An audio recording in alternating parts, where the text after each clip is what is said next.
Pak Timbul, apa sarannya? Jadi begini, sebenarnya pokok masalah betul bahwa sudah ada proses perubahan ya supaya tepat sasaran. Di 2023, survei Kesehatan Indonesia mengatakan 35% penerima PBI adalah karyawan swasta. Artinya tidak berhak. Enggak ada kesalahan dalam pendataan. Jadi maksudnya karyawan itu tidak berhak? Tidak berhak, dia penerima upah. 35% dianggaplah 100 juta, 35 juta. Sekarang kata Pak Menteri 15, ada perbaikan penurunan jumlah. Ya. Nah, sekarang kan persoalannya adalah begini Bang, bahwa masyarakat yang 11 juta yang diaktifkan baru 105. Ya. Bagaimana mereka ini ketika sekarang sakit, dinonaktifkan, tidak bisa dapat layanan. Saya mau mengatakan begini, surat Menkes yang mengatakan semua rumah sakit harus menerima yang non-aktif, itu nggak mempan. Fakta hari ini, tadi pagi, ada yang dinonaktifkan seorang anak sakit, dia mau mengaktifkan di puskesmas untuk dapat layanan, ditolak. Saya bilang surat Menkes ditolak puskesmas, dia harus mengaktifasi ke Dinsos. Jadi harusnya kemana?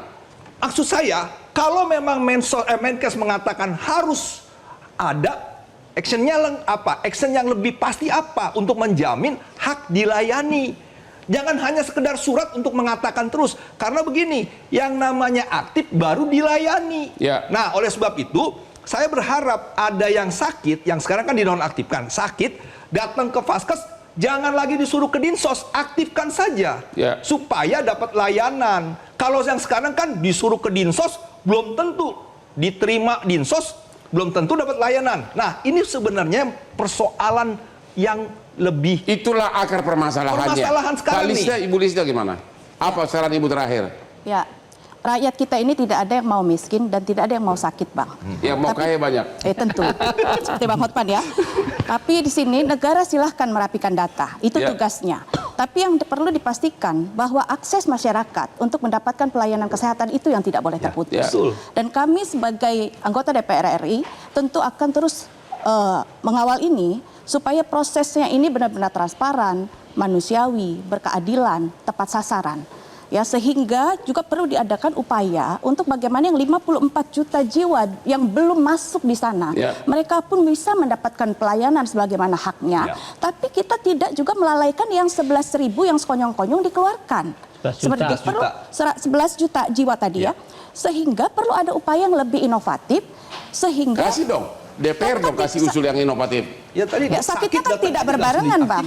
Sakitnya kan juga tidak berbarengan. Mereka itu digunakan pada saat mereka sakit saja gitu. Oke, waktu sudah tiba, kita harus akhiri.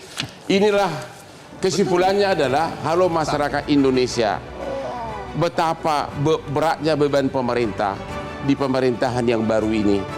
Ya, waktu Bapak Prabowo masuk, beginilah keadaan masyarakat Indonesia. Ya, jadi jangan main kritik-kritik kepada Pak Prabowo terus.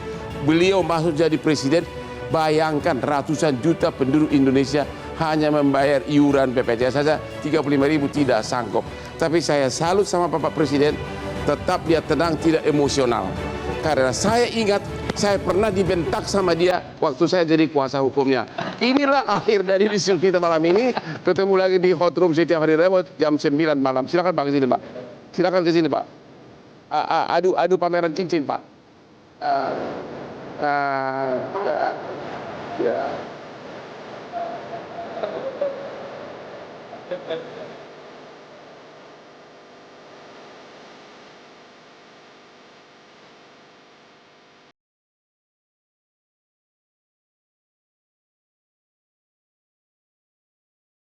Thank you, Pak. Thank you, Pak.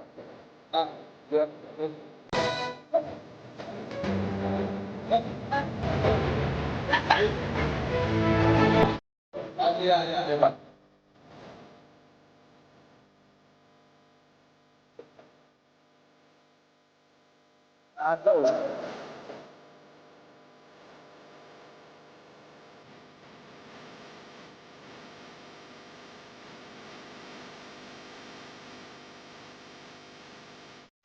Metro TV.